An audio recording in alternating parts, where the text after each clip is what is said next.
మీ business ను వేగంగా ప్రజల్లోకి తీసుకెళ్లాలనుకుంటున్నారా? మరెందుకండి ఆలస్యం? ఇప్పుడే బుక్ చేయండి. ప్రధాన రోడ్లపై రద్దీ ప్రాంతాల్లో ఉన్న బోర్డింగ్స్ అండ్ హోర్డింగ్స్ ప్రకటనలు అద్దెకు అందుబాటులో ఉన్నాయి. ఎక్కడా అనుకుంటున్నారా? నంద్యాల మెడికల్ కాలేజీకు మరియు హైవేకు దగ్గరలో రైతు నగర్ రోడ్డు నందు షాప్స్, స్కూల్స్, కాలేజీలు, real estate, political and commercial advertisements కు ఇది ఉత్తమ అవకాశం.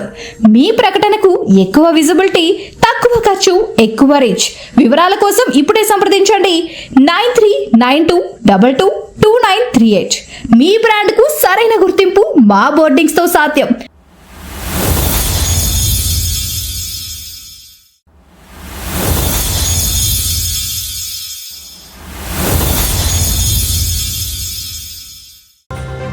కోడి పందెంలో 1,53,00,000 భారీ గెలుపు పశ్చిమ గోదావరి జిల్లాలో కలకలం. పశ్చిమ గోదావరి జిల్లా తాడేపల్లిగూడెంలో జరిగిన కోడి పందెం భారీ చర్చకు దారితీసింది. రాజమండ్రికి చెందిన రమేష్ మరియు గుడివాడకి చెందిన ప్రభాకర్ మధ్య జరిగిన కోళ్ల పోటీలలో కోట్లలో పందెం కొనసాగున్నట్లు సమాచారం. ఈ పోటీలో రమేష్ కు చెందిన డేగా కోడి ప్రభాకర్ కు చెందిన సేతువా కోడిని ఓడించి విజయం సాధించింది.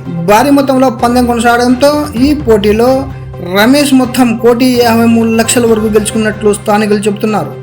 సంక్రాంతి పండుగ సందర్భంగా జిల్లాలో నిర్వహించిన కోడి పందాలలో ఇదే అత్యధిక మొత్తంలో జరిగిన పందెంగా పేర్కొంటున్నారు. ఈ ఘటన పశ్చిమ గోదావరి జిల్లాలో తీవ్ర చర్చనీయాంశంగా మారింది.